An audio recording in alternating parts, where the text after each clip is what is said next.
Hold on, y'all. YouTube kind of moved. There we go. All right, y'all. We get praise and esteem and honor. So search the scriptures, for in them you think you have eternal life.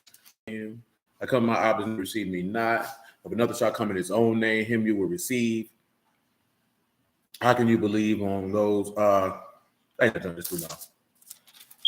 I'm gonna have to start all over again because my mind just stopped. Search the scriptures, for in them you think you have eternal life, and there they which testified me. And you will not come to me that you might have life. I receive honor from men, but I know you, that you have not the love of Alahym in you. I come my obvious name, and you receive me not. Another shall come in his own name, him you will receive. How can you believe which receive honor one from another, and seek not the honor that comes from Alahym only? Do not think that I will accuse you to Abba. There is one that accused you, even Moses, in whom you trust. If I had to believe Moses, you would have believed me for my words. So all esteem and Shamahim. Abba Alahym in the name of Yahushua HaMashiach. Get this John chapter 3, verse 1, man. Get this show on the road. And there was a man of the Pharisees named Nicodemus, a ruler of the Yahoo. The same came to Yahushua by night and said unto him, Rabbi, we know that you are a teacher come from Alahym, for no man can do those miracles that you do except Alahym be with him. Yahushua answered and said unto him, Truly, truly, I say unto you, except a man be born again, he cannot see the Malkuth of Alahym. Nicodemus said unto him, How can a man be born when he is old, and how can he enter the second time into his mother's womb and be born? Yahushua answered, Truly, truly, I say unto you, except a man be born of water and the Ruach, he cannot enter into the Malkuth of Alahym. That which is born of the flesh is flesh. That which is born of the Ruach is Ruach. Marvel not that I said unto you that you must be born again.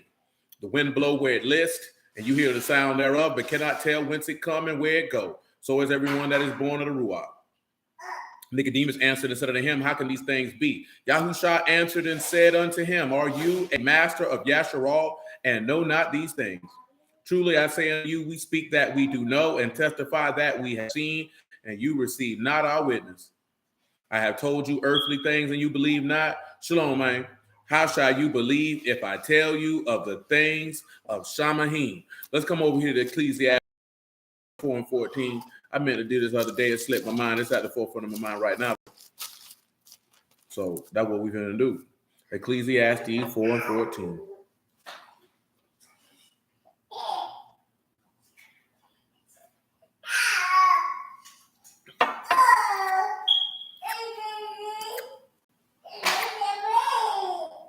Joanne. You know your name, huh? For out of prison he come to reign, whereas also born in his Malkuth become poor. So this is a shalom, brother Ellis. Shalom, Shaul. So we got twofold thing. We dealt with this passage several times over the years. This should not be anything new to you if you've been around here for a minute. And if you haven't been around here for a minute, then I guess it'll be the first time you hear this. So the first thing first, right? For out of prison. So out of prison, of course, is going to be a prison house. It's going to be asar bat, which is to imprison, to take prisoner, or to be bound in a house. And then, of course, being born in his kingdom is going to be Yeled or Yalad, which is to bring forth, which is to beget, to bring forth, and of course, poor, which is Rush. Which is to be poor, to be in want, to lack, one impoverishing himself, lack, needy, make self a poor man. So, of course, if he's coming out of his prison, it should take you over here to this. And this is ironic because I will discuss it. We was discussing this other part, second part that we're going to look at in a moment. Right over here, Genesis 41. We'll start with Joseph, because he also came out of prison and reign. Y'all know that.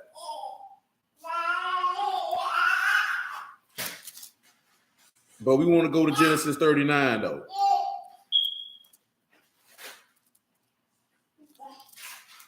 And we'll pick it up at verse 1.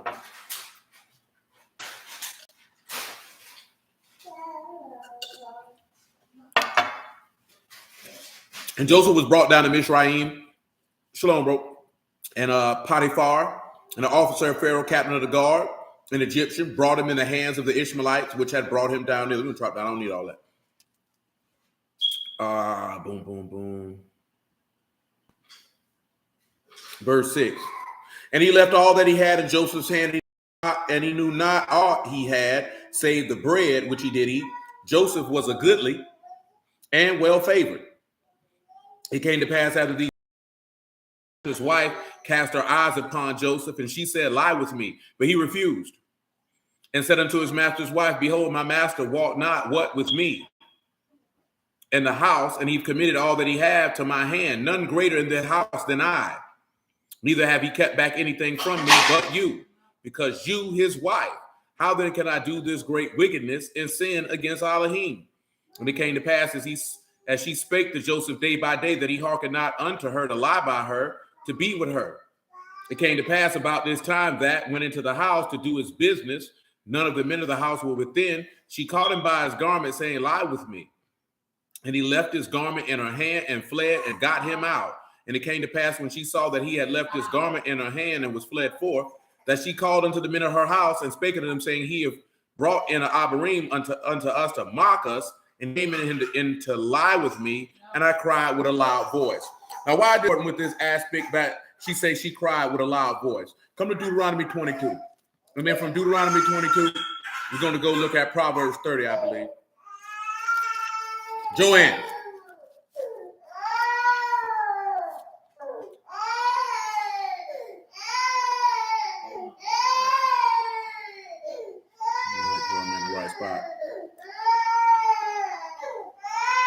Deuteronomy 22 and 25. But if a man find a betrothed damsel in the field, and the man force her and lie with her, then the man only that lay with her shall die. But unto the damsel you shall do nothing, and the damsel no sin of death. For as when a man rise against his neighbor and slay him, even so this matter. For he found it in the field, and the betrothed damsel cried, and none to save her. If the man find a damsel, a virgin, which is not betrothed, and lay hold on her and lie with her, and they be found. We'll need that part. So, when you look at 25 and 26, what elements of the word come to your mind? Well, 25, 26, and 27, I should say. What come to your mind when you hear Deuteronomy 25, 26, and 27? I'm going to read it to you one more time. If a man find a betrothed damsel in the field, and the man force her and lie with her, then the man only that lie with her shall die. But unto the damsel shall you do nothing, and the damsel no sin of death. For as when a man rise against his neighbor and slay him, even so this matter. For he found it in the field, the betrothed damsel cried, and none to save her. What do you hear when you hear that? And this is still going to tie into the fact of coming out of prison to reign. And everybody who's going to be in his kingdom, born in his kingdom, will become poor. You will be in lack. You will be in need, but not lack and need like you may be perceiving. Does anybody have anything that's coming to your mind for verse 25, 26, and 27, other than the fact that if a man commit rape, according to you, who is the same as committing a murder, and he ought to die for it? You know what I'm talking about? Which is always, I find it amazing when people have something to say about the word. You know what I'm saying? They be like, oh, the Bible condones rape. And I'm like, you're a jackass, because it does not. A rapist is a murderer as far as you who is concerned. You know what I'm talking about? There's nowhere in the text where you can go around raping people. And of course, we know from 2 Samuel 13, if my memory served me correctly, that when Tamar's brother raped her, he got killed. You know what I'm talking about? You can't do that. Yeah, you can't do that. You can't be around here raping women, man. And if y'all hear dudes say that, then you know that the word of God ain't in him, and you should not pay him no mind. You know what I'm talking about? Like as I was telling y'all the other day, you got to get to the point, once you recognize that God is not in a man, why are you going to try to continually deal with this person? That's a foolish part. That's a foolish move on our part. You know what I'm saying? Like, just because somebody got the word in their mouth don't mean you who is in them or with them. And you have to have the discerning ability to know that and go about your business. You know what I'm talking about? Got to know that. But ain't nobody said nothing yet. So let me show you what it is. Come over here to Hebrew 13. I'm going to come back. I'm going to read verse 25, 26, and 27 one more time. But if a man find a betrothed damsel in the field, and the man force her and lie with her, then the man only that lie with her shall die. But unto the damsel shall you do nothing. In the damsel no sin of death. For as when a man rise against his neighbor and slay him, Even so, this matter, for he found in the field, and the betrothed damsel cried, and none to save her. What'd you say? The beast found Yah's wife, the damsel, we cried. Oh, you going a little bit too far. Just a tad bit too far. Because we can't even say well, you could say you a betrothed damsel at that point, but he ain't necessarily finding us in the field. But I see I'm picking up what you're putting down. I understand where you're going. Where I'm gonna go at? Hebrew 13. Yeah, I'm picking up what you're putting down. Yeah. Hebrew 13, man. You know what I'm talking about? Verse 7. Remember them which have the rule over you, who have spoken unto you the word of Alahym, whose faith follow, considering the end of their conduct. Yahushua HaMashiach, the same yesterday, today, and forever. Be not carried about with diverse and strange doctrines. For a good thing that the heart be established with mercy and not with meats, which have not profited them that have been occupied therein. Shalom, Brother Nate. You know what I'm talking about? So you got to be careful running after all type of strange doctrines and things and different teachings and all that there, and just let your heart be established with the mercy of God. That's what he's trying to tell you. And we should know that from Exodus 34 when he declared his name. That's who he is. That's what he's about. The law don't have no mercy, but Yahuwah do. You know what I'm talking about? Because when you break the law does not provide for any mercy for you. We discussed that when we was looking at them sacrifices. You know what I'm talking about? But when you're dealing with Yahuwah, he's merciful to whom he chooses to be merciful. And as we told that young man who was on here the other day when he talked about the matter of the flesh that he's wrestling with, the best thing to do is to not even lift your eyes up to Shammahim and smoke your chest and say, Alahym, be merciful to me, a sinner. And if he chooses to be merciful unto you, praise be to Alahym. And if he chooses not to be merciful, praise be to Alahym, because he's just righteous in everything that he chooses to do. It's us that do the unrighteousness. He don't do no unrighteousness. You know what I'm talking about?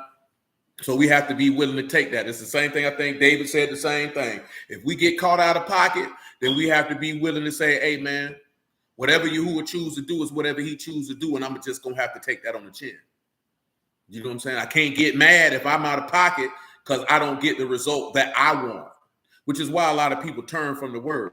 A lot of people turn from the word because they don't get the results they want, or they don't get an instantaneous fulfilling of their request. Because a lot of people feel like when I ask for something, I should get it immediately when I ask for it. That is selfishness and entitlement, pride and arrogance and ego. That's all that is. Because I don't know anybody on the earth who should be walking around here thinking I should get what I want when I want it just because I asked for it. How dare you? You know what I'm talking about? Who do you think you are? And that's just real, man. That's just what that is. We can't have that type of mind. You know what I'm saying? It will be destructive to you later on down the line. But let me get back to where we at. Verse 10. For we have an altar whereof they have no right to eat, which serve the tabernacle. For the bodies of those beasts whose blood was brought into the sanctuary by the high priest for sin are buried without the camp.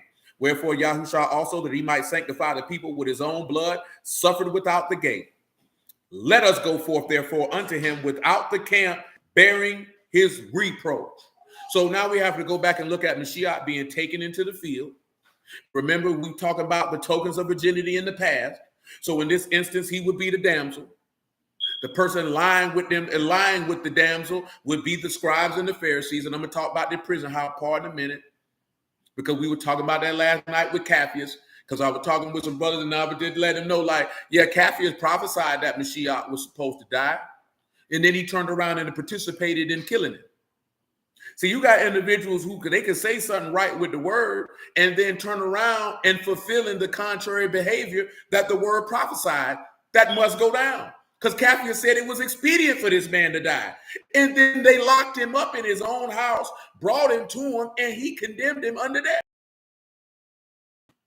You would think if I know this man's supposed to die for the people, I'm not going to be involved in this. Because when you put your hand to this man,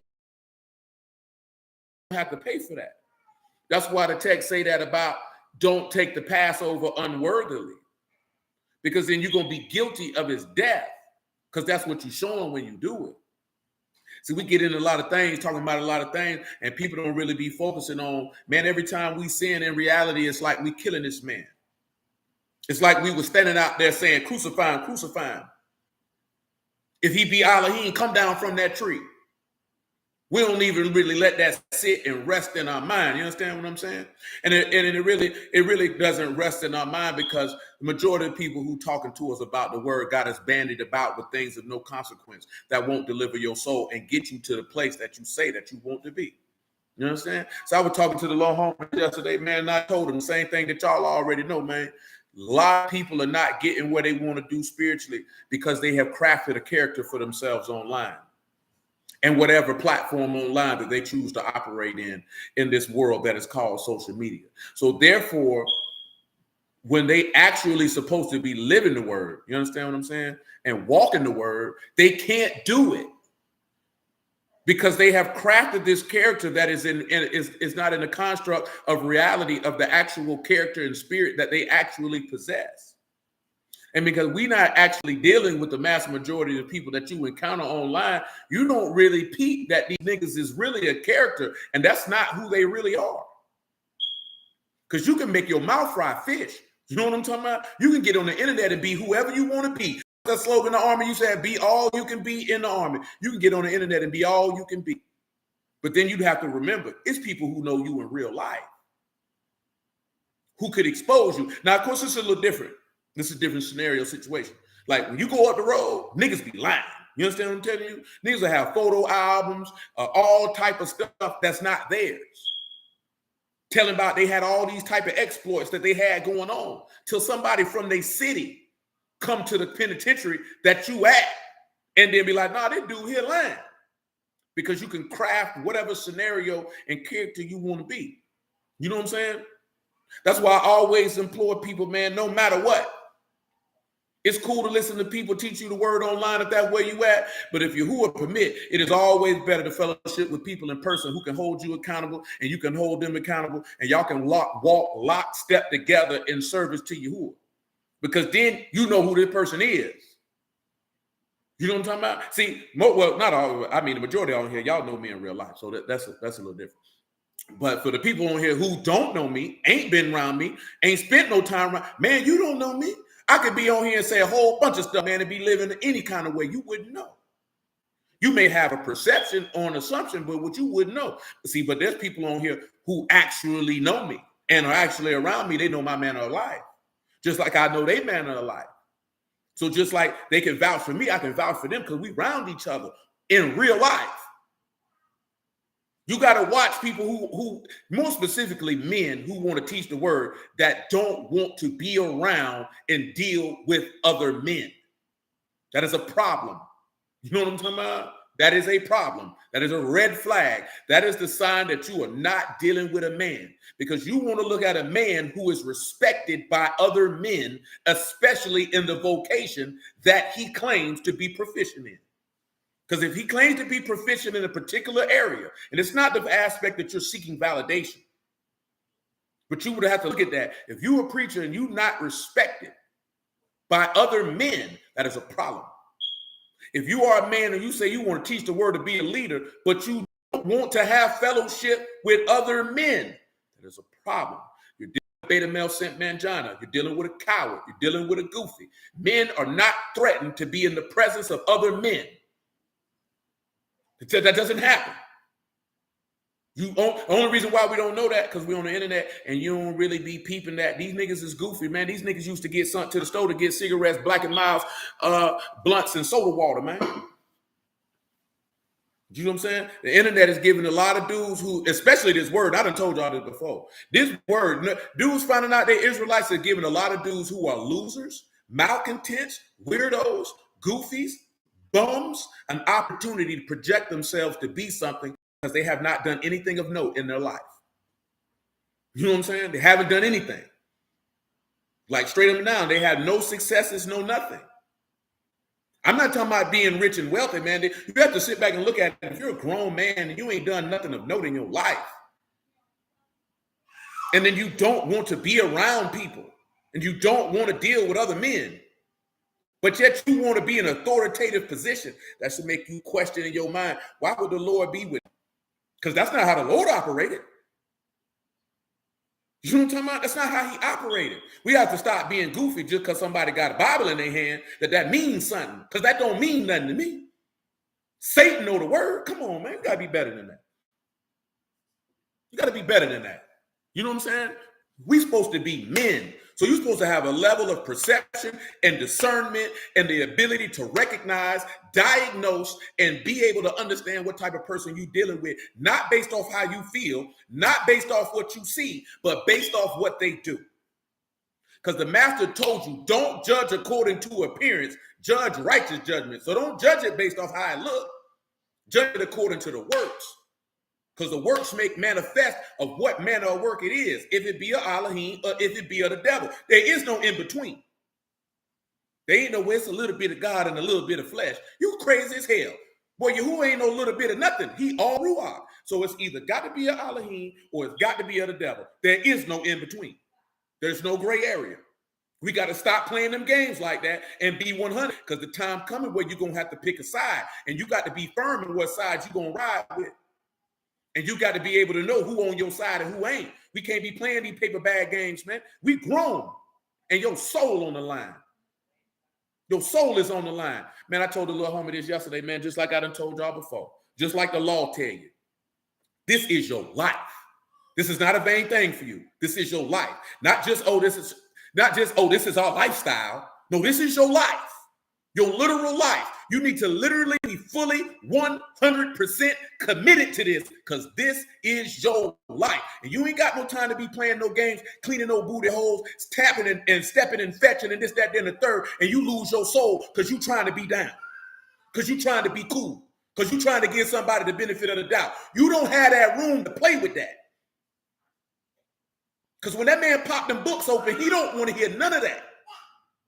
So we got to make sure that our election is sure and that your soul is saved. Bump all this other stuff these niggas out here talking about. And y'all know I've been telling you this here, man, for 10 and a half years. Make sure your soul's saved. Bump all the other stuff. Because if you do everything else and you go to hell, what was it worth? What was it worth? That man told you that. What profit do a man if he gained the whole world and lose his soul? Okay, Joanne, I'm not putting your shoes on. That's just being 100 with you, right? Because we say we want to be born again. To be born again is what we're talking about.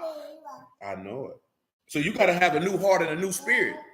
There has to be a different type of breath in you than the breath that was in you before. There has to be a different mind in you than the mind that was in you before. There has to be a different way that you live. And you got to live it by faith. And then the faith going to produce everything you need. Yes, Joe. I don't know nothing about what you're talking about. Come over here to, I think it's Matthew 27. Yes. No. Where your mom at? No. Your mommy in the room. I ain't putting your shoes on. You ain't going nowhere. Matter of fact, I'll just do it like this here, man. I need to find what the exact location that I require. Man, Matthew 27. 27 and 33 is sufficient. And just understand, I ain't talking about nobody. I'm not trying to disrespect nobody. I'm just trying to encourage every last one of them. Man, look at, man.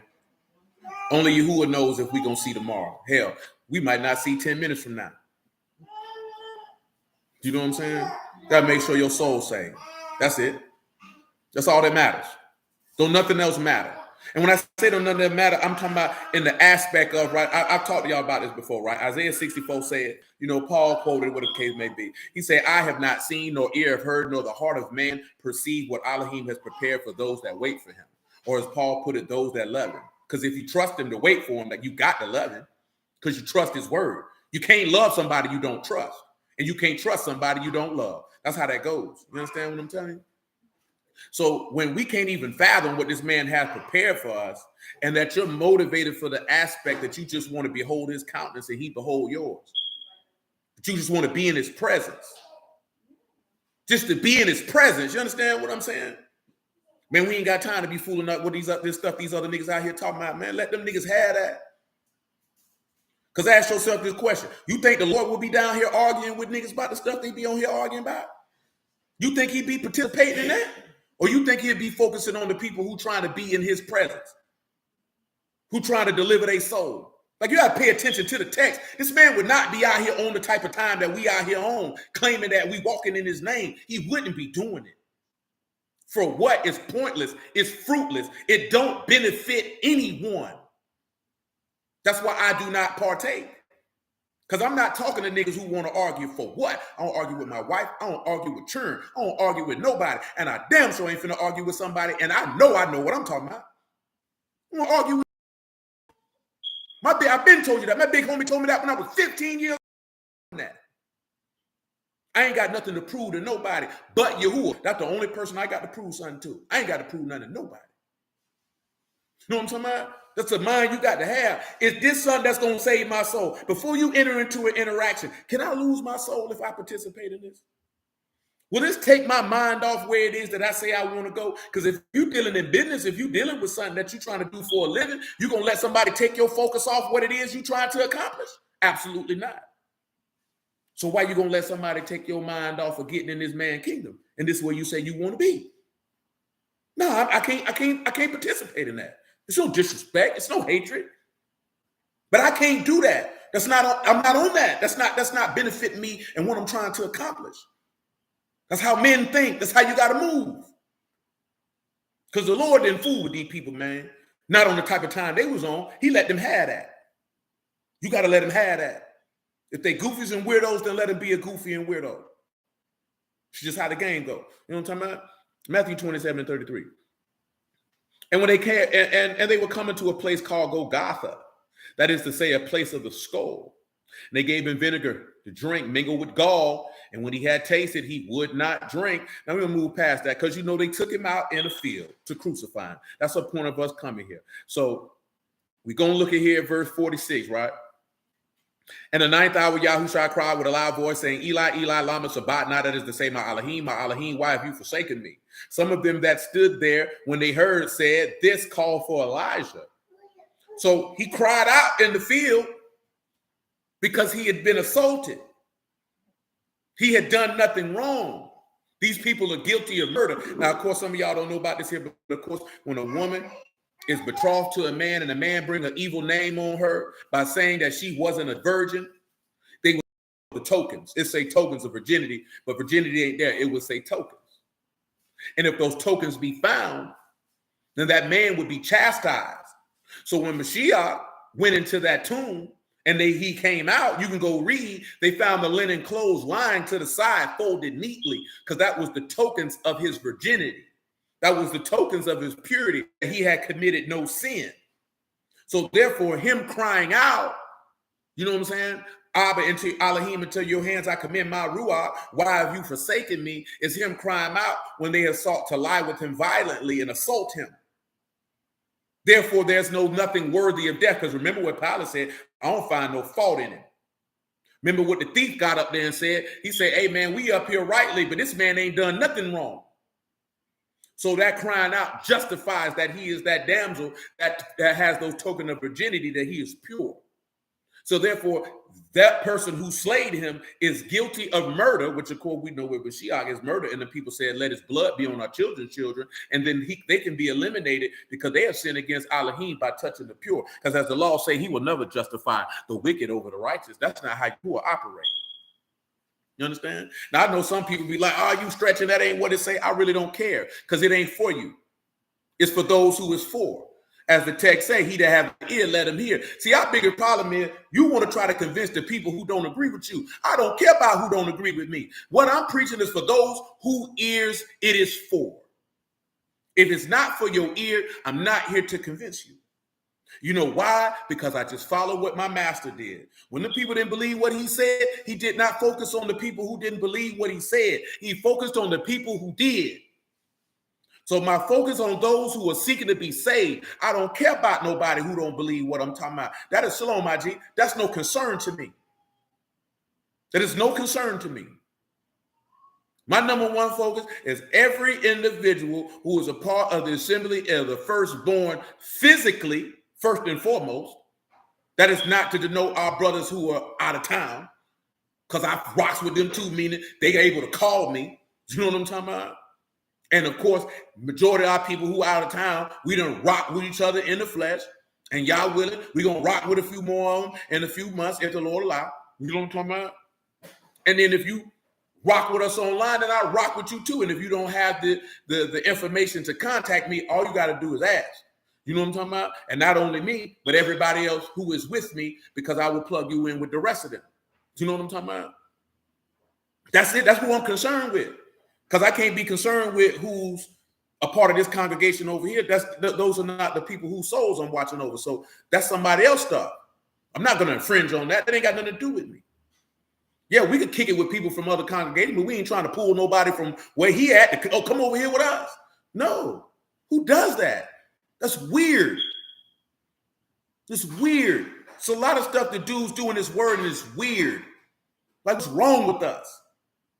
We got the wrong mind. We got to do something about that. Clock is ticking, my G. Come over here to Proverbs 30. Clock is ticking, man. And when I said the clock is ticking, not like, oh, the Lord coming back tomorrow. The clock is ticking because every minute, every hour, every second, every day, every month, every year, we're getting closer to the day of our decease. We're getting closer to that. And you got to make sure your soul right before you leave here.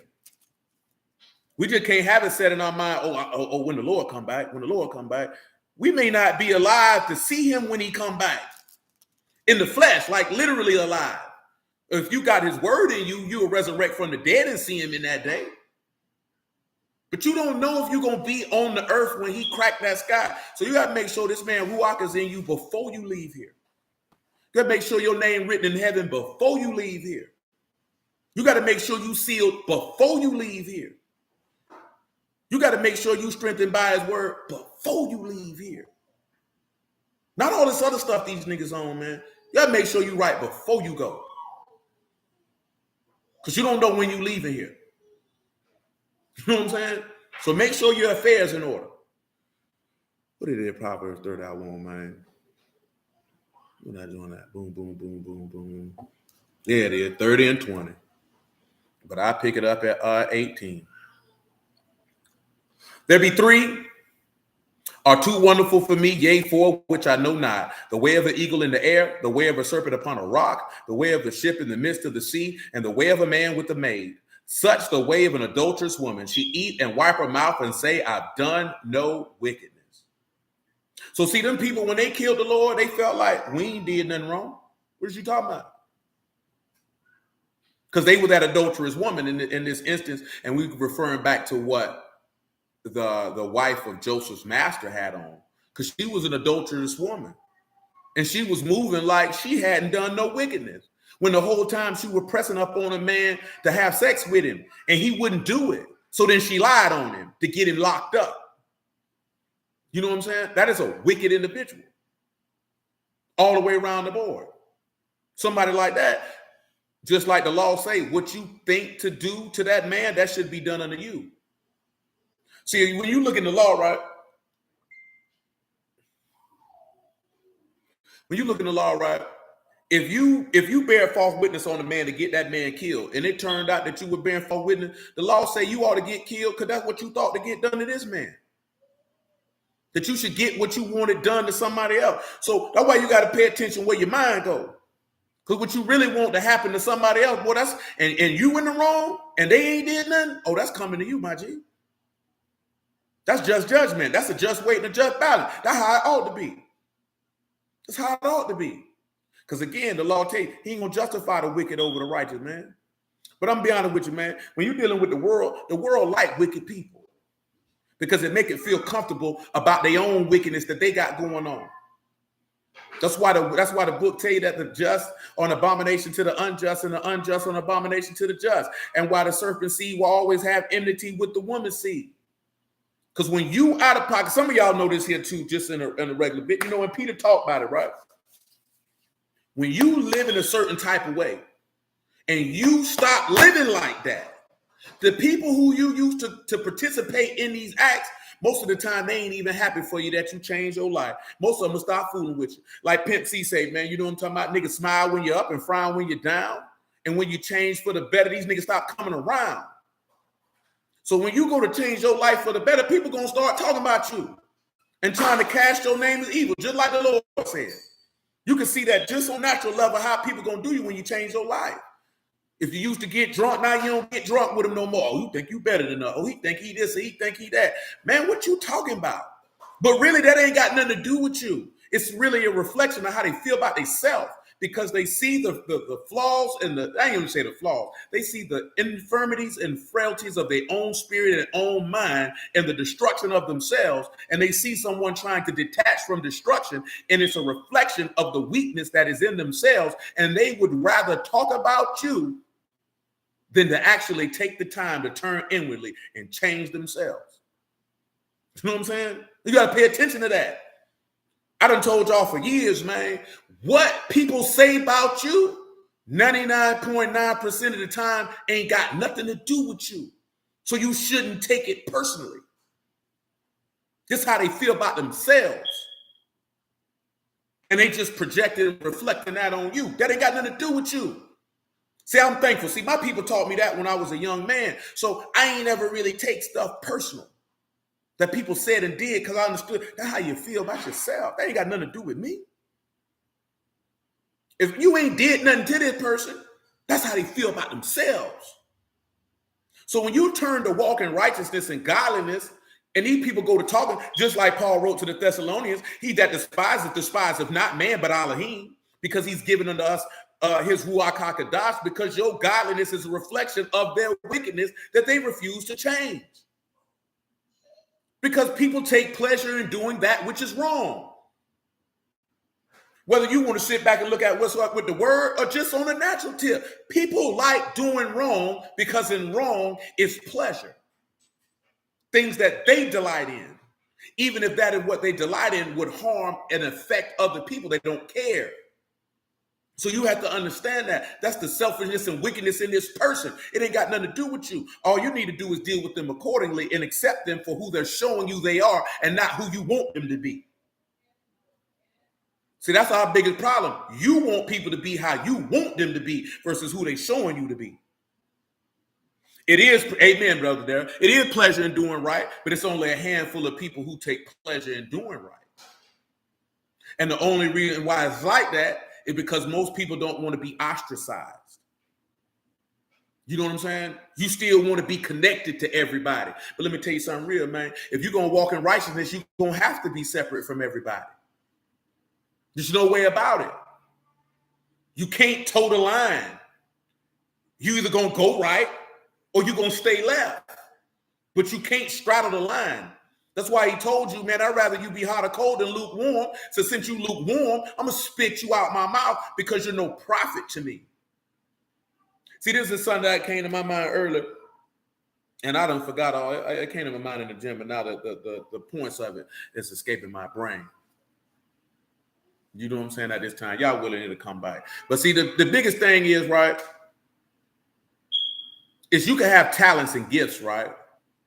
But if you only, and you got a husband, but if you only want to use your talents and gifts to do nothing to further what it is that your husband is doing, then what benefit are you actually to him that he would say, I want to keep you around? So when you look at Yahusha and you say you want the Ruach HaKodesh, he's not giving you his, because that's what it came to mind. They say, yeah, follow, you know, people tell you, yeah, you just, sometimes God told you to go do this here, and you just got to trust in God and fulfill his will. Man, if what you talking about trusting in God benefits you directly, I don't know what God you talking about, but that ain't from the God of heaven. Because he ain't finna direct you to do something that don't benefit him. That don't even make sense.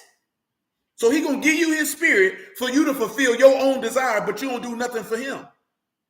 No, he's not doing that.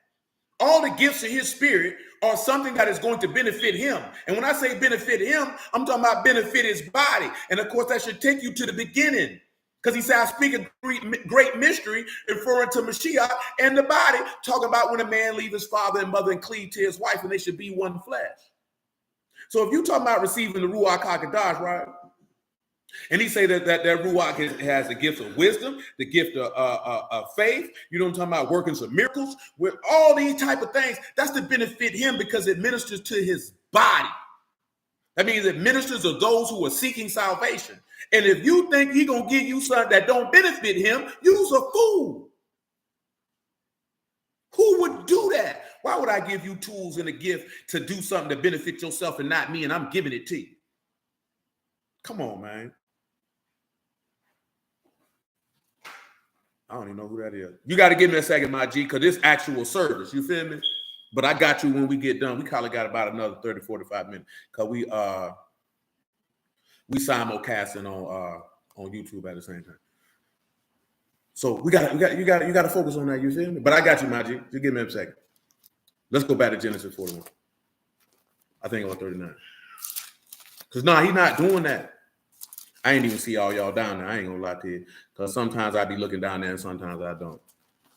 I really be locked in on what we doing. Because if you wouldn't have had that comment up there, man, I wouldn't even know you had no hand up. I ain't gonna lie to you. Genesis 39 and 14. You got to think about that, man. He gonna give you the stuff to benefit him, to benefit his people. And we're going to see that as forth as he that is poor is born in this kingdom.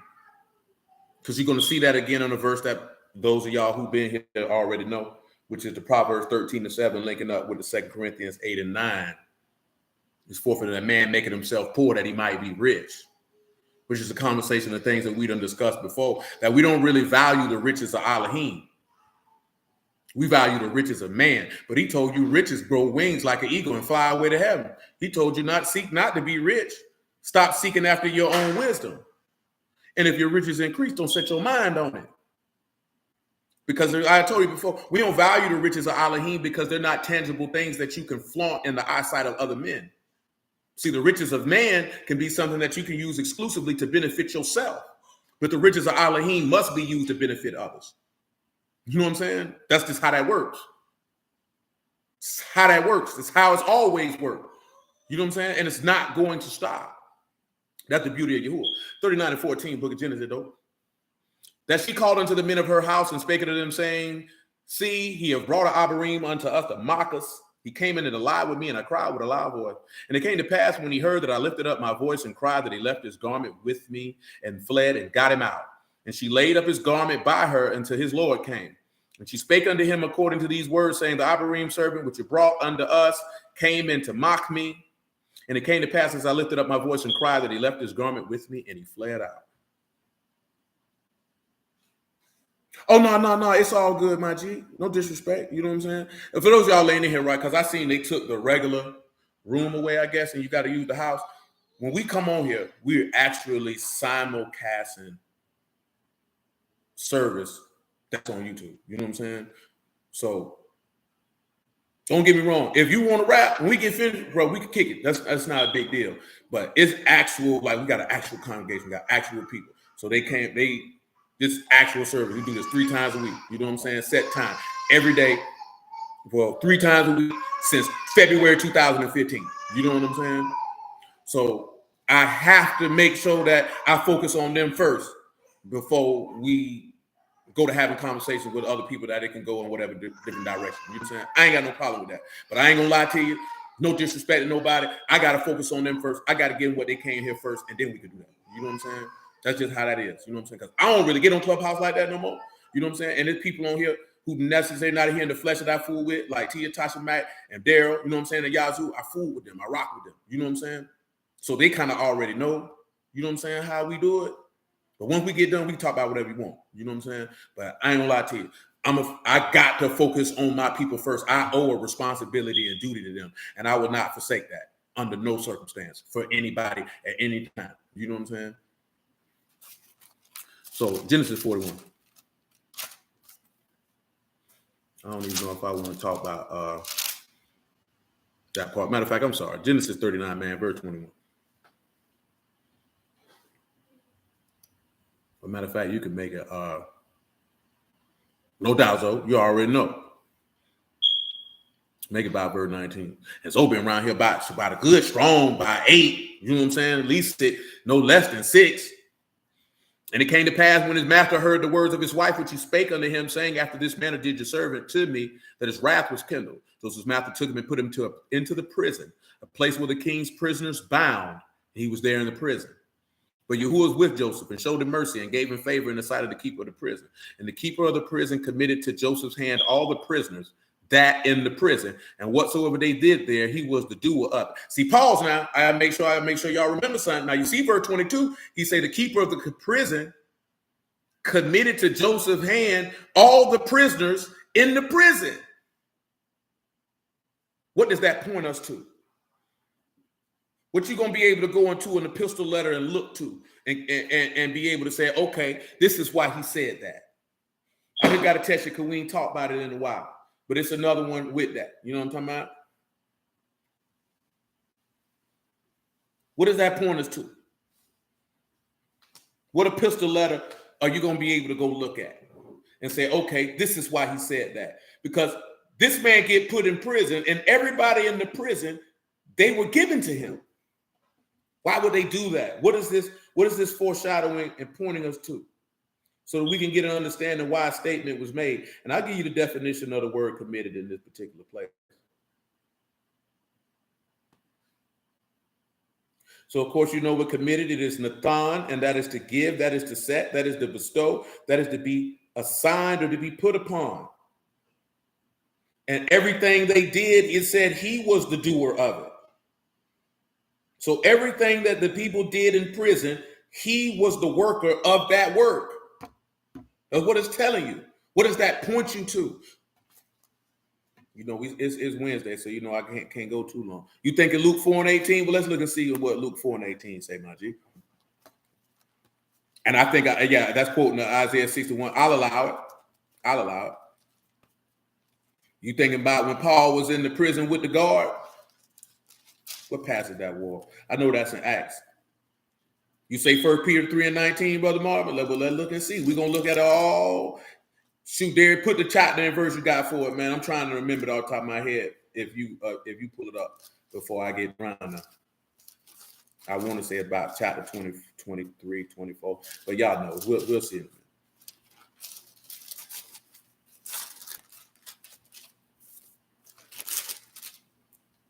So we got Luke. I'll pick it up at verse 16, Luke chapter 4. And he came to Nazareth when he had been brought up, and as his custom was, he went into the synagogue on Shabbat and stood up for to read. There was delivered unto him the book of the prophet Isaiah. When he opened the book and found the place where it was written, the Ruach of Yahuwah upon me, because he have anointed me to preach the basar to the poor. He have sent me to heal the brokenhearted, to preach deliverance to the captives, the recovering of the sight of the blind, to set at liberty them that are bruised, to preach the acceptable year of Yahuwah. So we're focusing on to preach deliverance to the captives. Now, of course, you know, he say, I came to deliver the prisoners out of the pit where there was no water. Said as came with what Brother Marvin came with. Let's hit this Acts 16 and 22 that Darius came with.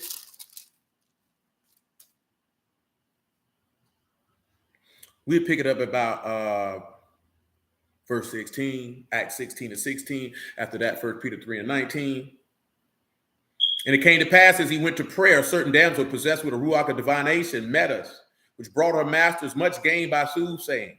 The same followed Paul and us, cried, saying, these men are the servants of the Most High Alahym, which show unto us the way of salvation. I'm just going to pause for a minute to remind y'all of something, because it's been a while since we talked about this.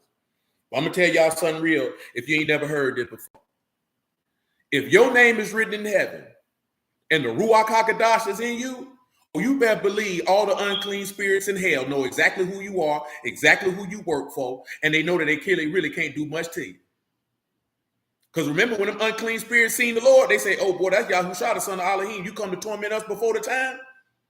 Don't let the people don't think, look at man, Satan know who belong to Yahuwah and who don't. If you think the Malachim and Shamahim know who belong to Yahuwah and who don't, what makes you think the unclean spirits don't know? Because Satan knew that Job belonged to Yahuwah. He knew that. Man, when you belong, I done told you for a long time. If you don't got the Ruach in you, you subject to be tormented by the devil at any time. Because you don't got no hedge of protection. If the Ruach HaKodesh is in you, there's absolutely nothing that Satan can do to you. There's nothing that he could do to you. That don't mean that you might not be persecuted. even mean that you might not be killed. But this man can't do nothing to you, man. Man, ain't no peace for the wicked. So if you ain't got no peace, that means you wicked. You know what I'm saying? We don't need to cut no corners with it, man. It just is what it is. See, the thing is, I know man, look here, man, if you ain't got no peace and ain't no peace for the wicked, then just go ahead and just don't be wicked no more so you can have peace. It's simple. It's just like if you know that you can't get enough stamina running because you smoke cigarettes, common sense tell you, stop smoking cigarettes. Like, it's not that hard.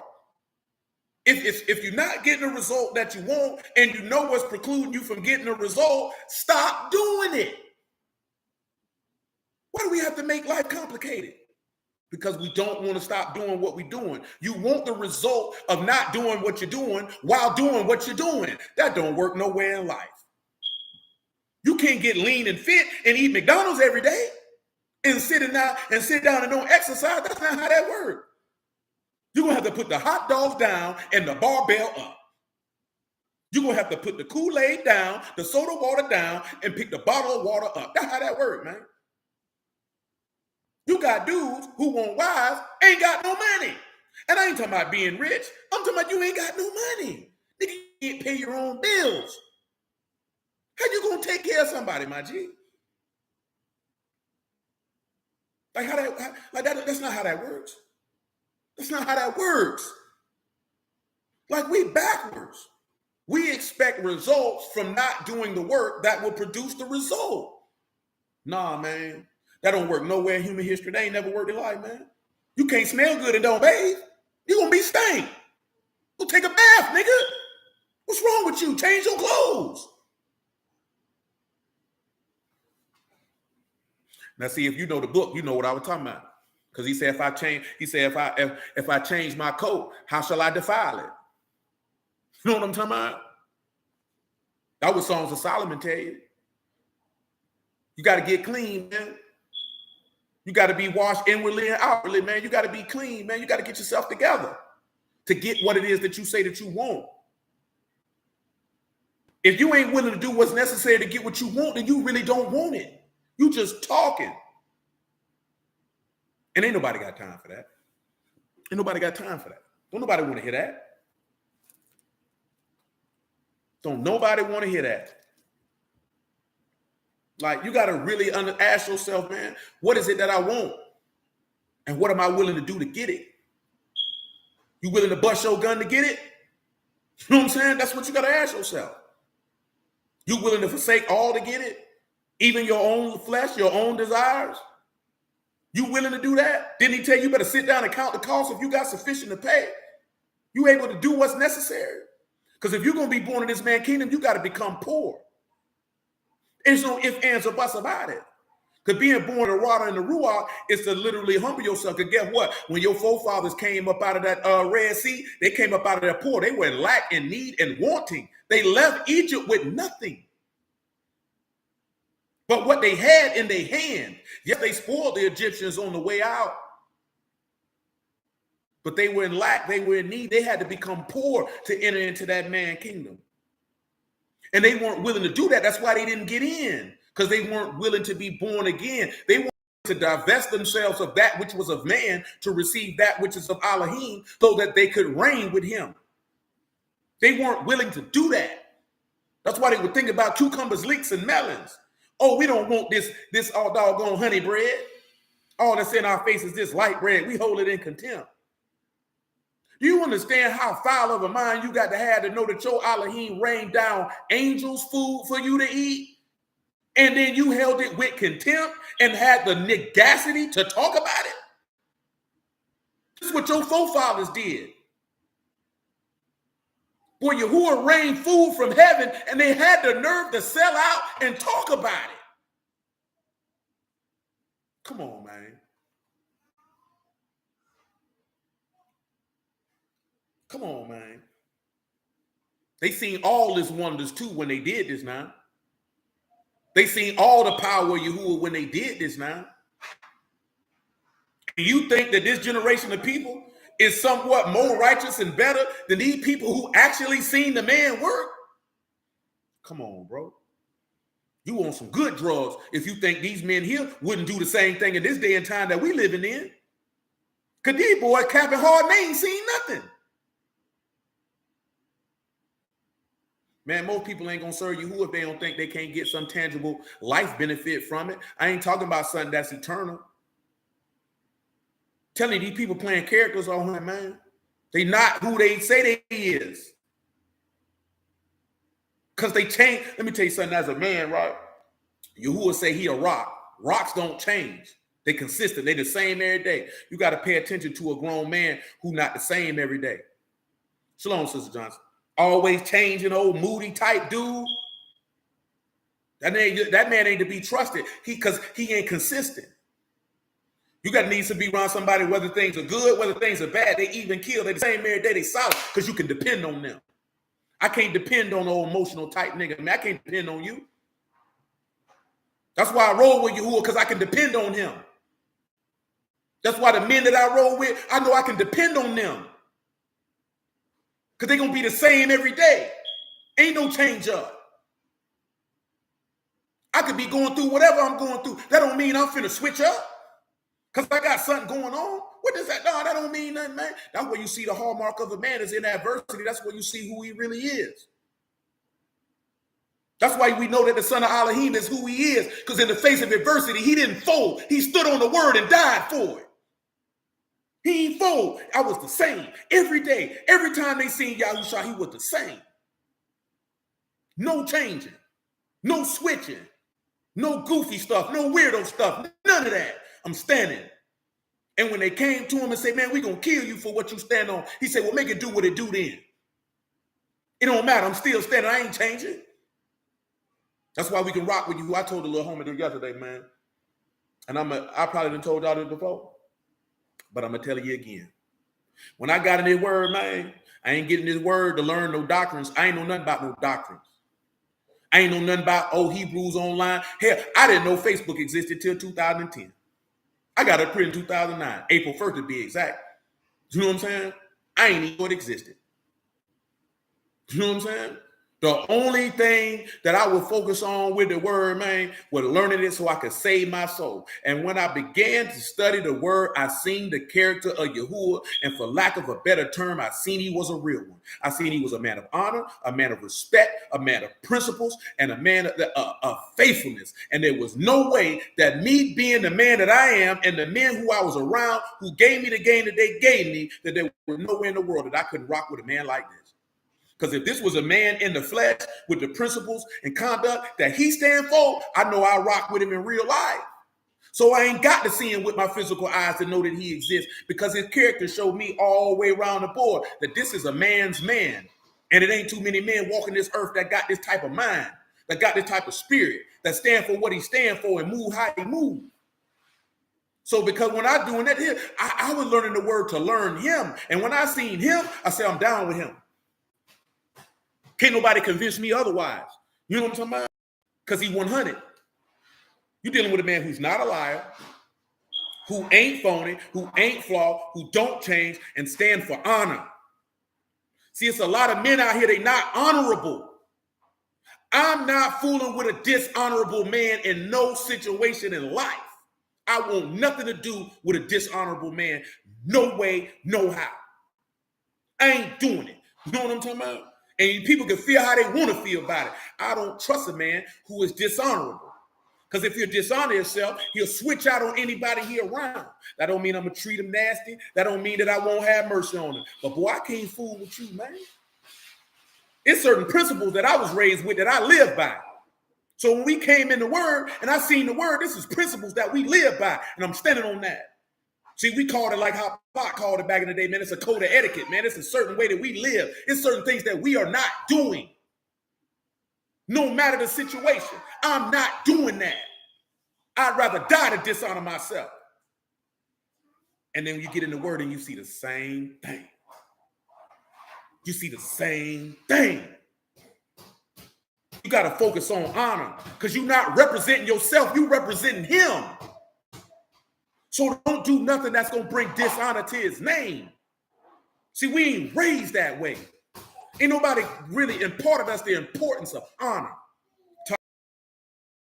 You naming yourself after Mashiach, you wouldn't want to do nothing bring shame to his name, considering what this man did to bring honor to you. That honor that you get come from him. That's not no honor of yourself. We not besmirching that, my G. We standing on that. You feel me? This the mind we got to have. This is the aspect of being born again to understand, because the name of Yahuwah has been blasphemed amongst the Gentiles because of you. So everything that we've been out here doing, we got this man named dirty in the street. So we like, nah, man, we gonna come in here, man, and we gonna make sure we keep this man's name clean. That's why Paul say everybody that name the name of Mashiach, let him depart from iniquity. You name this man's name, live clean. Because you don't want to give this man enemies any room to run their mouth. All these sinners and unbelievers, all they want to do is a chance to disrespect this man's name, and we can't give them an opportunity to do so. Can't give it to them because they waiting on it. We got to be better. I'm speaking to the men first. You understand what I'm telling you?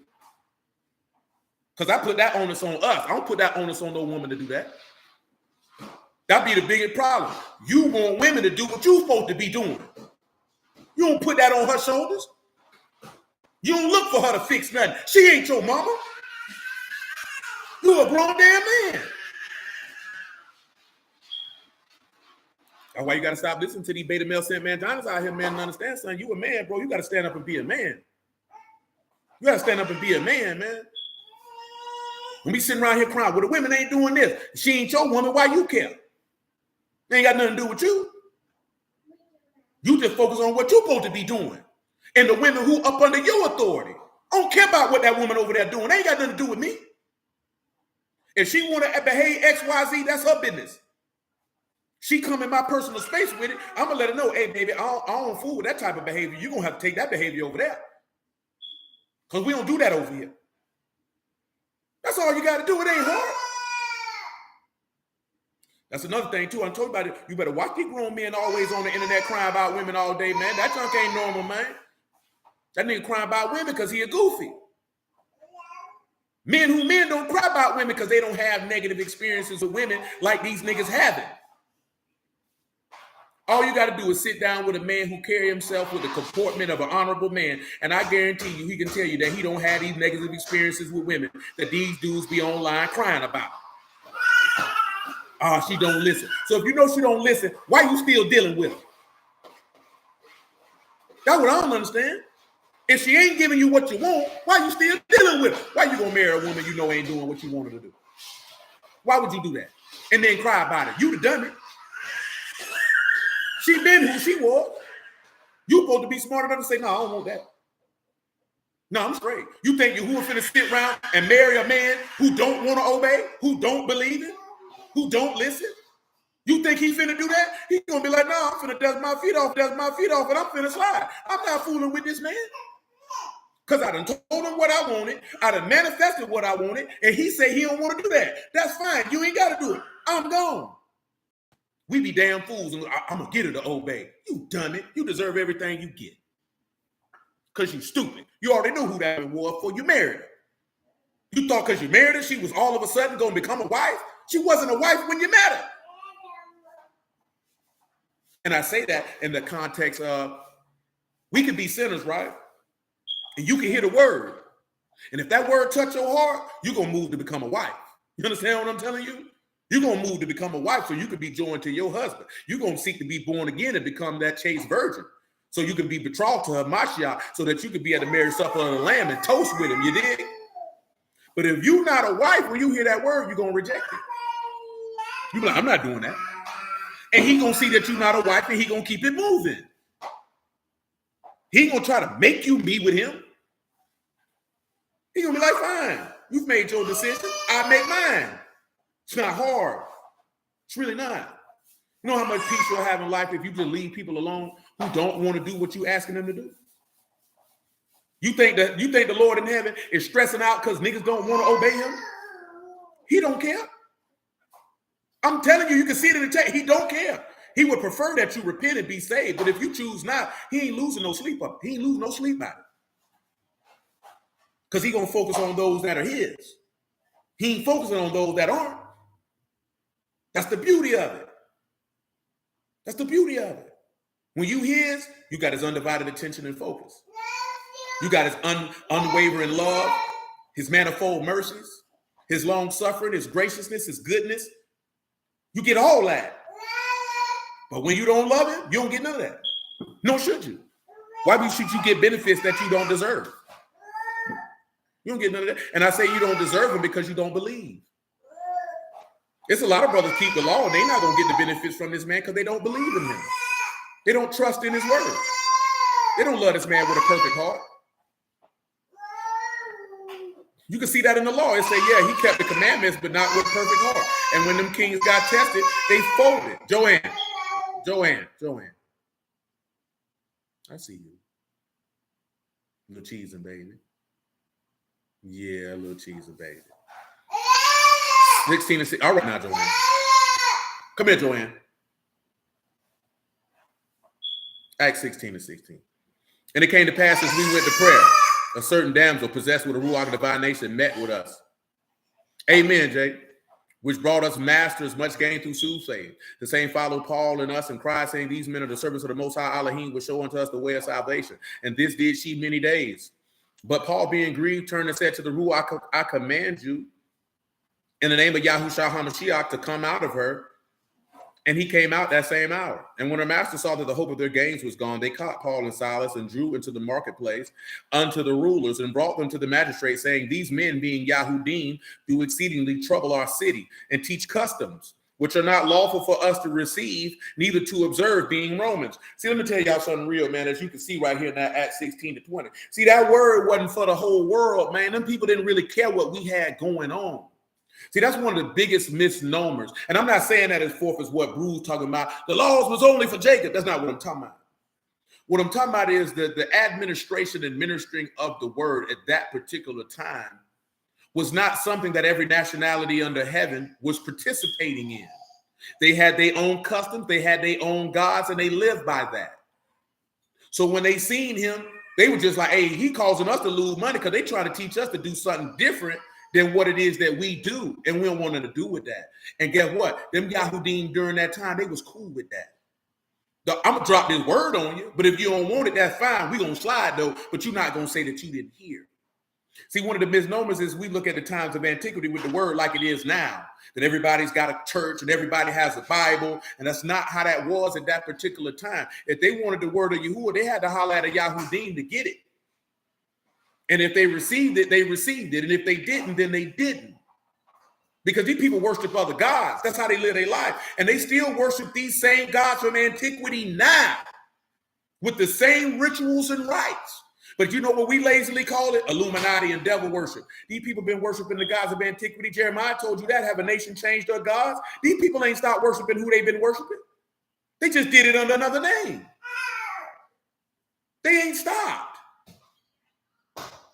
I don't think, you know why they ain't stopped? Why they cloak it? Because some of the rituals and rites that's participated with the deities that they worship, because they believe that this is a more civilized society,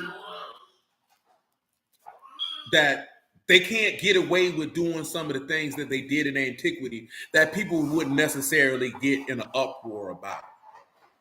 Like, depending on the culture, they didn't look down on pedophilia. Now, Yahudim look down on pedophilia because you don't stamp that. And I'm not saying all Israelites, I'm saying Yahudim, those who were circumcised in the heart. You understand what I'm telling you? They look down on that type of conduct because Yahuwah don't stamp that. But if you were in a Greek society, they didn't have no problem with that. If you was in an Egyptian society, they didn't necessarily have a problem with that. So they did that openly. Of course, in these societies, they sacrifice children openly. You can't do that now and not get no backlash. So they just go underground and manipulate it and do differently what they've been doing for thousands of years. But we want to call it Illuminati. That has nothing to do with the Illuminati. It has to do with Babylonian pagan sun worship in the mystery school system. It hasn't stopped. It hasn't stopped.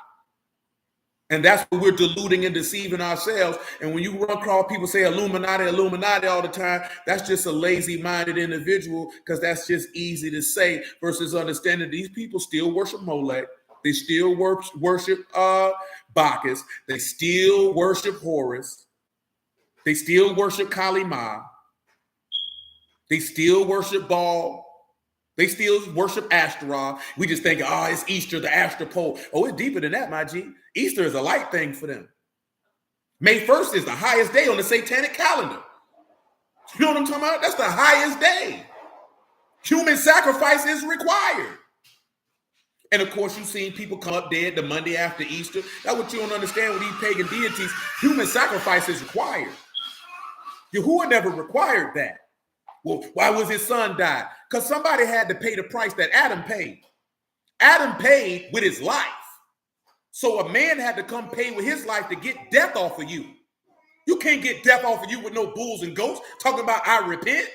That's not getting death off of you. Somebody got to be the substitute. But these dudes say the law so well and so great and don't know that. Just running their mouths. Somebody got to pay that cost. You broke that covenant. It's some blood got to be shed to pay that cost because it took blood to get you in the covenant. That's why you can't listen to all these people about. They're going to overthrow your faith. You keep listening to some of these jackasses. These people don't know what they're talking about, and your soul is too precious to put it in the hands of a fool. If you don't value your soul, who else going to do it? You got to love and value yourself enough to not put your precious life in the hands of a fool. One thing I done told my sisters, man, from the day I've been in the earth, boy, you better make sure you understand the man you marry because you're going to be subject to that man. Don't you marry no fool. Don't you marry no dummy. It's no different from who you get the word from. You putting your life in this person's hands. Don't you put your hands in the life of no fool. You got to love and value yourself more than that. And that's the problem. We don't love and value ourselves enough.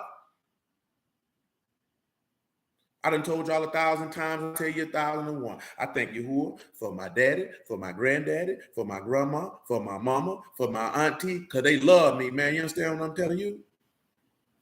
And because they love me, that means I love myself. Because they value me, that means I value myself. That means I respect myself. So when I came on the arrogant, prideful type of way, but I value myself, I understand how precious I am. Did I do some things that put my life in jeopardy? Absolutely.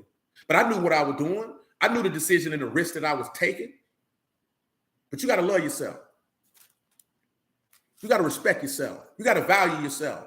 You can't put your life in the hands of people that don't understand that you're precious. That man say precious in the eyes of Yahuwah is the death of all his saints. You're valuable. That's why the Lord to you more valuable than many sparrows. You're valuable to him. But if you ain't valuable to yourself, you ain't going to be valuable to nobody else. Nevertheless, verse 22. And a multitude rose up against them. Yeah, that's a little different right there, Derek. When they got locked up for that, you know what I'm talking about? Thrust them into prison. You know what I'm saying? Oh, I see what you're talking about. Midnight, Paul and Silas prayed, sang praises under Alahym, and the prisoners heard them. Then was a great earthquake, and they slid. You know what I'm saying? See, that was a little different because the prisoners weren't committed to Paul them charge. But I also want you to see what happened when them boys went to jail.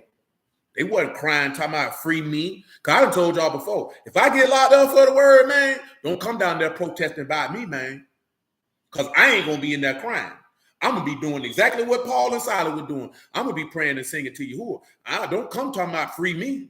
You better go pray to Yahuwah like they did. Don't come around here talking about free me and all that goofy stuff. Because I'm going to tell you, take your black behind home. You walk around here with picket signs and protesting, I'm going to say, oh, y'all some damn fools. Take your stupid black behind back to the house and pray to Yahuwah like you're supposed to. You around here begging no man to do nothing for you, and you say you serve the living Alahym. What you look like begging man to free me? Any man ain't got no power over me but what Yahuwah allow him to have. What you out here for? Where your faith at? What's wrong with you? And I mean what I said with that also. I'm not playing. 1 Peter chapter 3. I go for the words, you bet not be out there protesting. You bet not. Because I will tell you to go home. If they allow me to talk to you and say, get any type of message, any bad word, you're going to hear me tell you, baby, y'all need to go home. Because I don't know what y'all out here for. You know what I'm talking about? Unless you planning on going out there to sing praises to Yahuwah and pray, I don't know what y'all here for. Protest for what? We don't ask no man to do nothing for us. We don't give man that type of authority and power. Come on, man. Not if we say this is what we own. Now, if we say we ain't on that, that's a different conversation. But if we say this is what we own, nah, my G. Nah. We ain't doing that. We're not doing that. You ain't see Yahushua now time at Coda Pilot and say, please let me go. He said, don't you know I got power to free you? He said, man, you ain't got no power at all, except it was given you from Shamahim. Got no power over me, man. Who is you? But a man. You got to remember that, man. If you say that what you believe, then you got to be all in. And you got to understand who is faithful. You ain't see, I always forget their Hebrew names. I don't like to say the Shadrach, Meshach, and Abednego, but you ain't see them boys be like, please, Nebuchadnezzar, don't lock us up. Please, y'all come free us. They say, hey, man, we careful to answer you in this matter, my G. You know what I'm saying? He say, man, either way, what you talking about, man, whether you let her go or don't let her go, I ain't doing that over there. They ain't do no begging, talking about let me go. You only doing this to me because I'm black and all this other goofy stuff these emotional niggas be on. Man, I stand on the word, bro. Boy, do what you got. Do what you do. You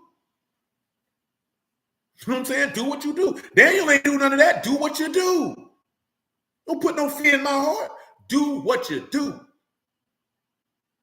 If you ain't got that type of mind, man, you ain't built for this, man. Do what you do. You either believe the word or you don't. Ain't no in between. You either stand on or you don't. You either a man or you ain't.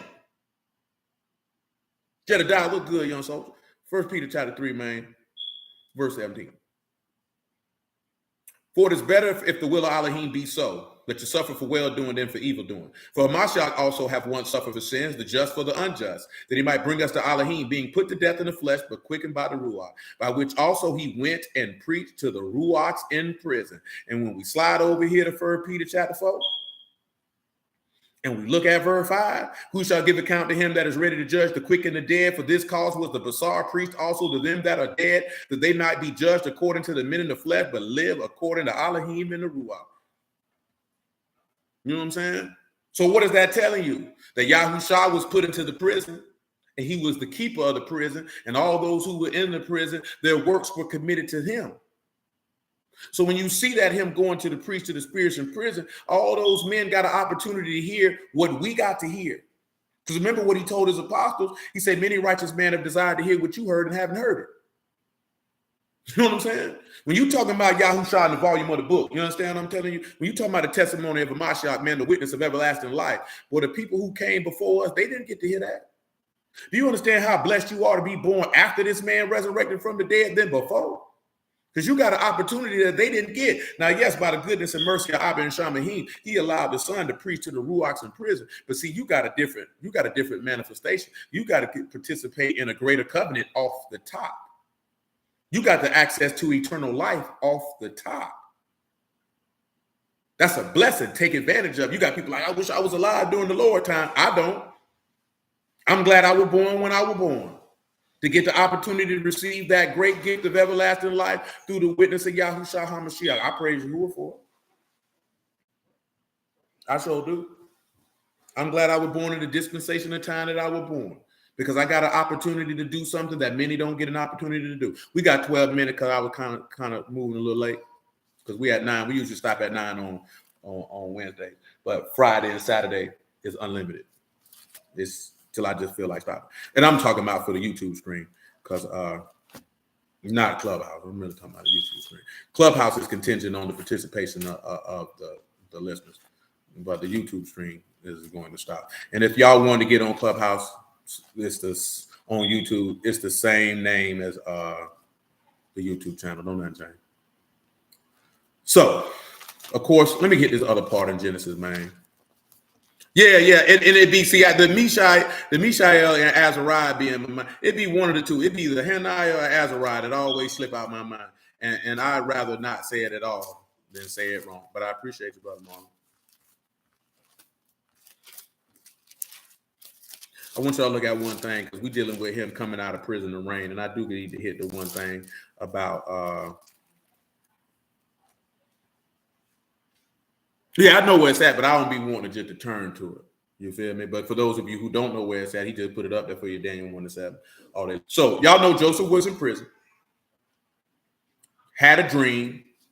You know what I'm saying? Was a decipher of dreams of the men who were in prison with him, which is hello, little muffin, stinking muffin, 8-year-old. I forgot it was your birthday because the days just run together. Look at muffin. Got your grandmama sweater on.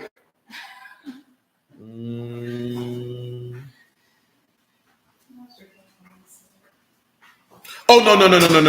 I ain't talking about it. I'm talking about when we get finished, Sister Johnson. I'm talking about when we get finished. You feel old?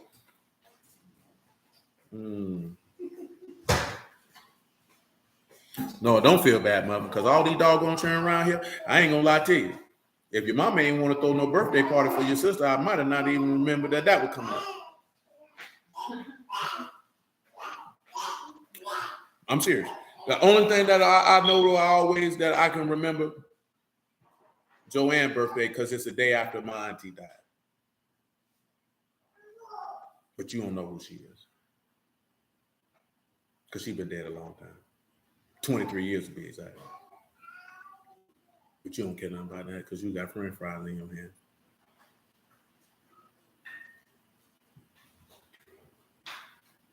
I think I want them French fries. You want to let me have them? I don't know. I don't want that one because you rough on it. Come on here. What it is? Genesis 41 we need? I feel like I'm skipping over what I want. Yeah.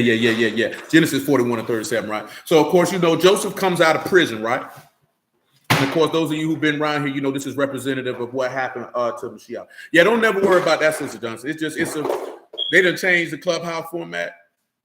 And I always, when we get done, when we on Clubhouse, I give the people who own Clubhouse, if they got something they want to add, discuss, ask, whatever case may be, whatever they want to do, I give them the opportunity to do so. And if they choose not, then we slide off. But you ain't gonna miss no word. Because truth be told, the primary is in the flesh, and YouTube is primary 1B. You know what I'm saying? Now, why would you do that? Now, why would you need to get in the bed. Genesis 41-37. And the thing was good on the eyes of Pharaoh and the eyes of all his servants. And Pharaoh said unto his servants, can we find as this a man in whom the Ruach of Alahym? Pharaoh said unto Joseph, for as much as Alahym have showed you all this, none so discreet and wise as you. You shall be over my house. And according unto your word shall all my people be ruled. Only in throne will I be greater than you. So there's your law example when Yahushua say, and my Abba is greater than I. But get what? The whole house is ruled by Yahushua, and by his word will the people be ruled.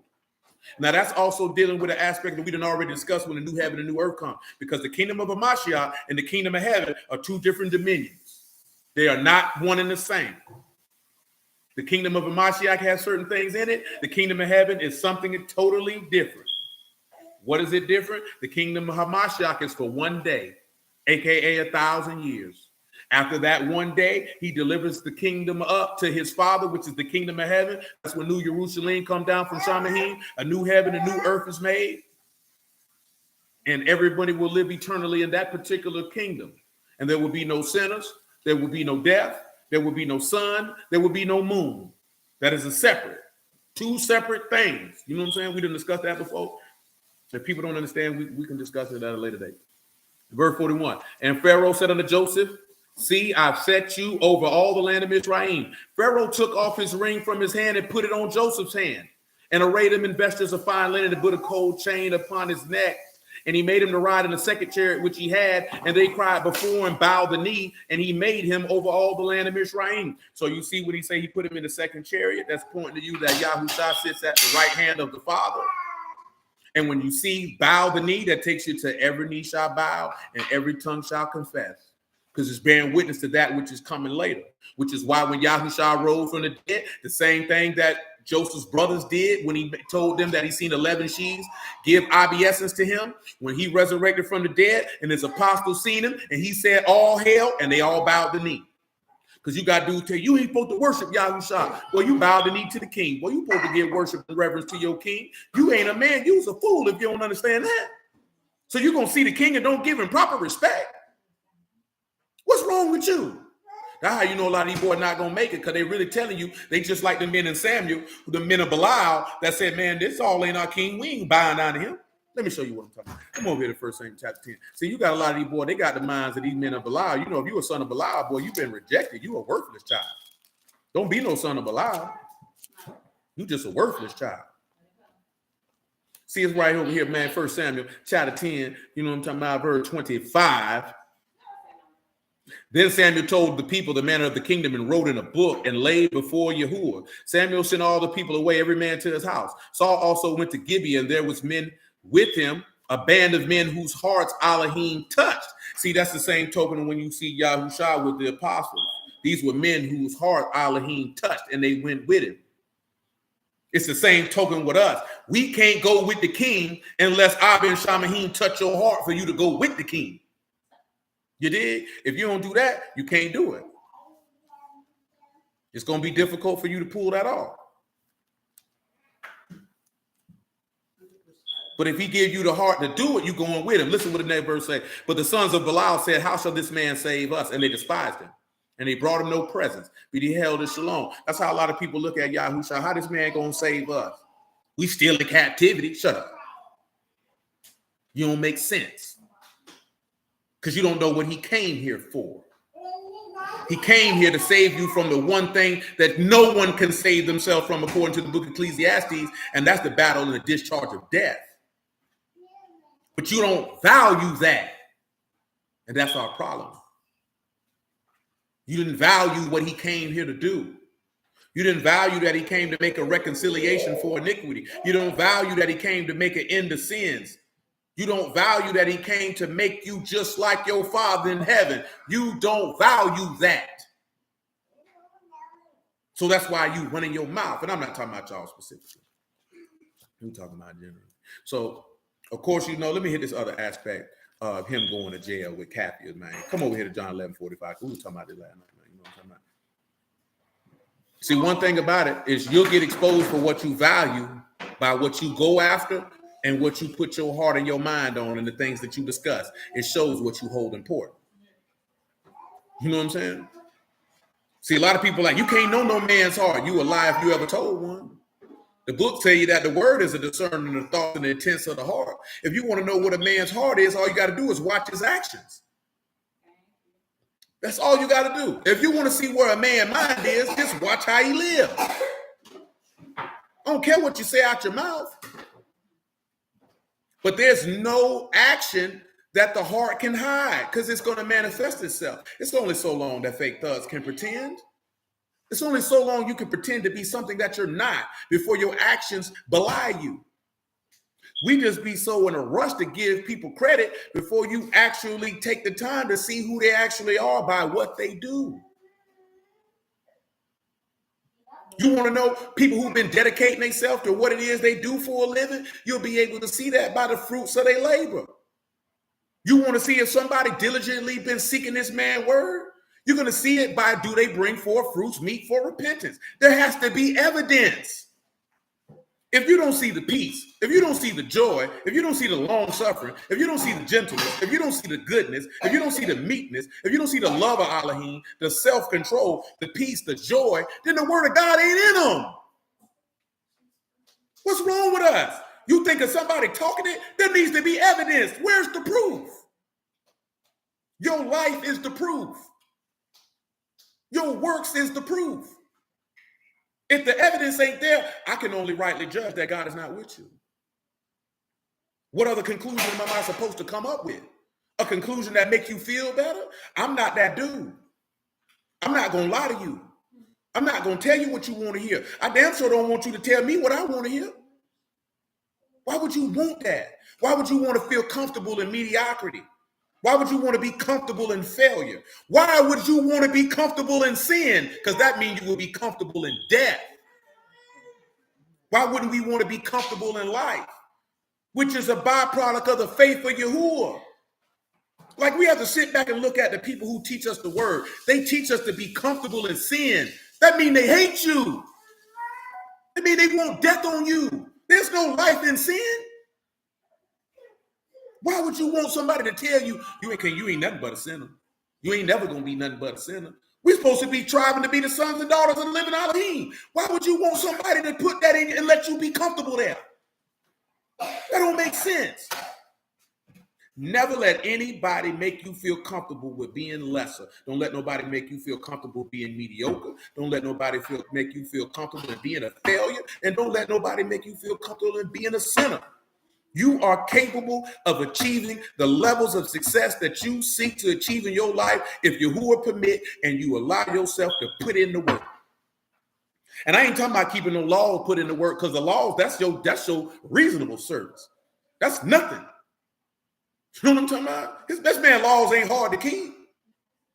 People don't struggle with the laws, man. People struggle with faith. Just keep it 100 with you.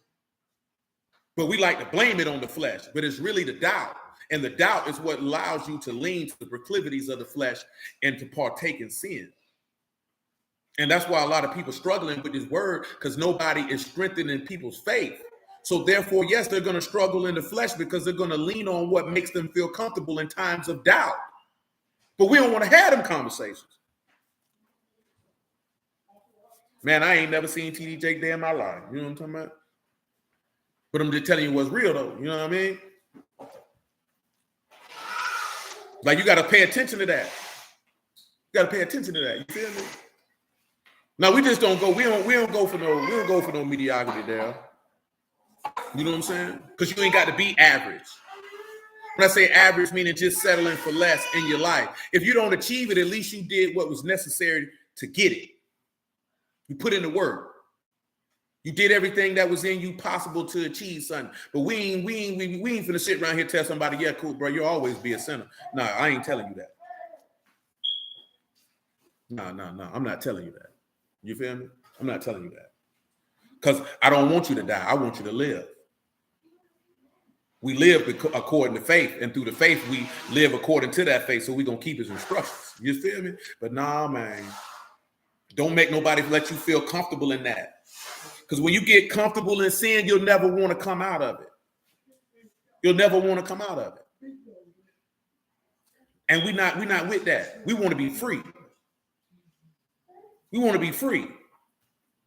You can't be free when you shackled by sin. He said, he that commits sin is the servant of sin. If the Son shall set you free, you shall be free indeed. We want to be free. Man, it's a song, man. At the beginning of the Goody Mob Soul Food album, man, it's CeeLo actually singing the record. Well, he just singing about like, hey, man, we want to be free. Oh, praise you, bro. We want to be free. We want to be free. Don't let your mind tell you to feel comfortable in sin.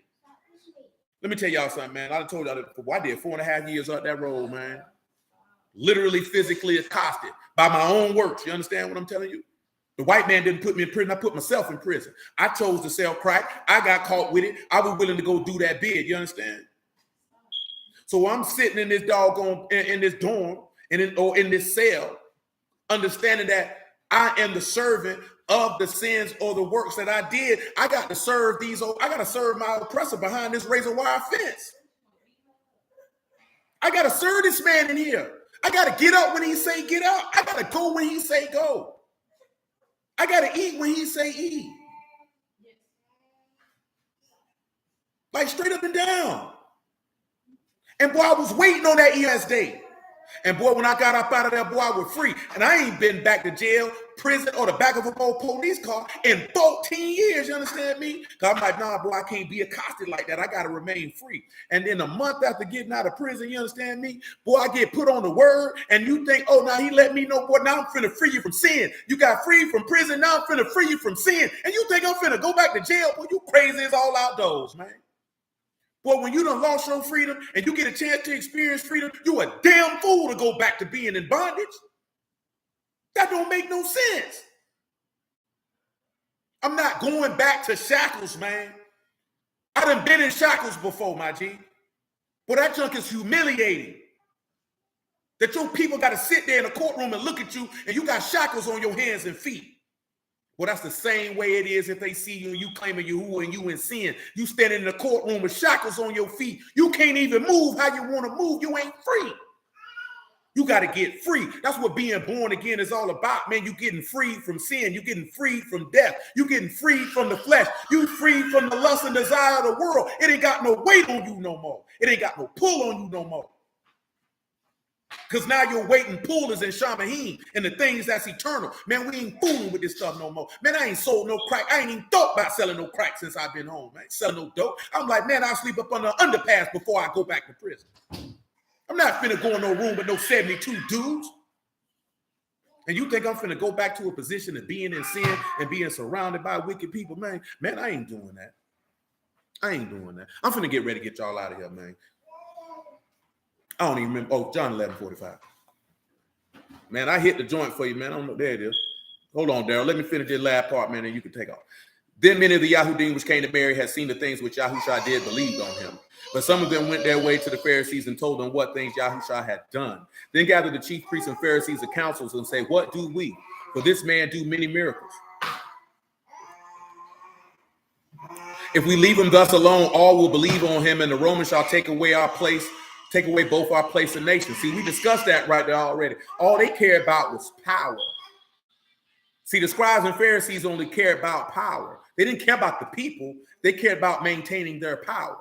You have to understand, when you're dealing with men, the thing that most men are concerned with is power. And they will do anything to maintain their power. That's why we have to be tapped in with the power that comes from on high. That's why we got to be tapped in with that. Because that's the only power you should be worrying about holding on to. Because that power will never leave you. You understand what I'm saying? And one of them, Capheus, being the high priest that same year, said unto them, you know nothing at all, nor consider that it's expedient for us that one should die for the people, and the whole nation perish not. And this spake he not of himself, being high priest that year, prophesied that Yahushua should die for that nation, and not for that nation only, but also he should gather together in one the sons of Alahym that were scattered abroad. And from that day forth, they took counsel together for to put him to death. So Capheus makes this prophecy, right? Yes, go ahead. And then we come over here to John 18, right? And we pick this up, man, by verse 14, right? Well, verse 13. And led him away to Ananias first, for he was the father-in-law to Capheus, which was the high priest that same year. Now, Capheus was he which gave counsel to the Yahudim that it was expedient that one should die for the people. Simon Peter followed Yahushua and another disciple, that the disciple was known to the high priest, and went in with Yahushua into the palace of the high priest. But Peter stood at the door without, then went out the other disciple, which was known unto the high priest, spake unto her that kept the door, and brought in Peter. Then say the damsel that kept the door unto Peter, are you not also one of this man's disciples? He said, I'm not. And the servants and officers stood there, who made a fire of coals, for it was cold. They warmed themselves, and Peter stood with them and warmed himself. The high priest then asked Yahushua of his disciples and of his doctrine.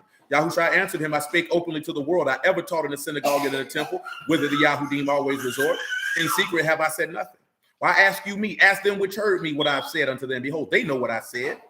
And when he had thus spoken, one of the officers which stood by struck Yahushua with the palm of his hand. Answer you the high priest so? Yahushua answered, if I've spoken evil, bear witness of the evil. But if well, why smite you me? Now Annas had him sent, bound under Capheus the high priest. So I read that to understand, right? It's the same thing that happened with Joseph.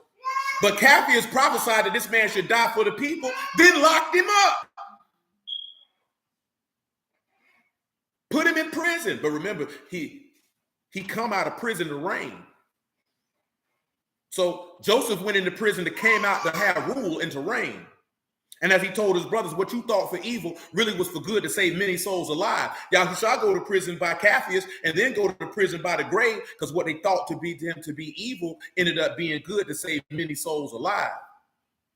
So when we turn around and we look at that, we follow that same route, because he said if we suffer with him, we'll reign with him. So when we get immersed into his death, it's as if we went into prison, because we coming up out of that water so we can reign with him. Not that we put off the filthiness of the flesh, but to have a good mind towards Yahuwah. That now I have the mind to be lockstep with his covenant. I've laid your word up in my heart, and your law is in my heart, and I delight to do your will, O my Alahym. And I'm standing on that. And I'm living by that. Under all circumstances, even unto death. I'm standing on that. I'm not folding, because I've been made free. See, a lot of people, right, when you go to talk about, hey, man, we could be perfect, you could live without sin. See, it sounds asinine to people, but it's the same way freedom sounds asinine to a man who's been in prison all his life. When you tell him that there's an opportunity to not be in bondage and not be subject to powers other than yourself. You understand? It sound crazy. Nah, you can never be free, bro. We're gonna be in here forever. Let me tell y'all something real before we get off here, man. If somebody tell you ain't nothing but a sinner, you tell a man, speak for yourself. Speak for yourself.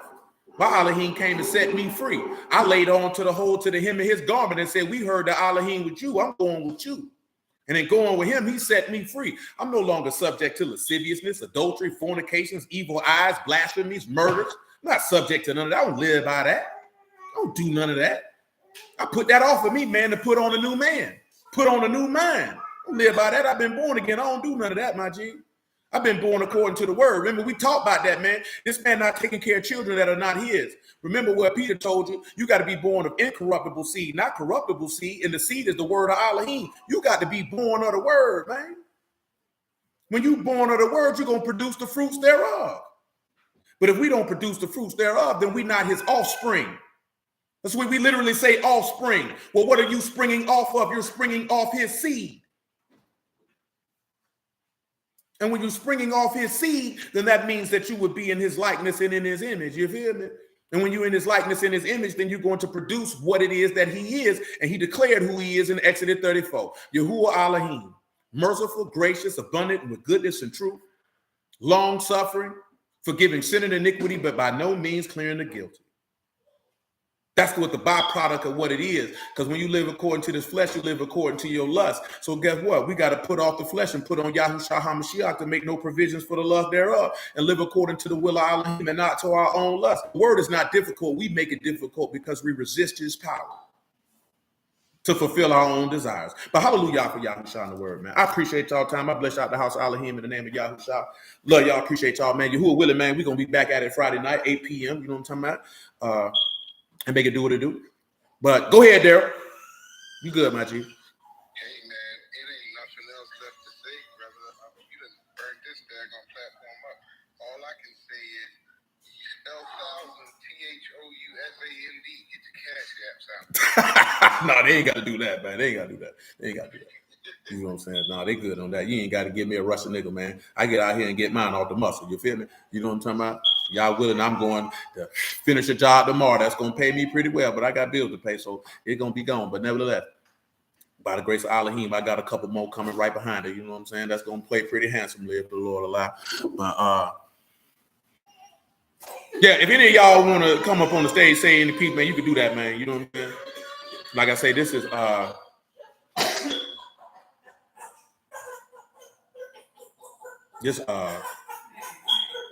this our regular service. You know what I'm saying? What's good, my G? But you too. I love y'all. We finna roll on out of here though. Go ahead, bro.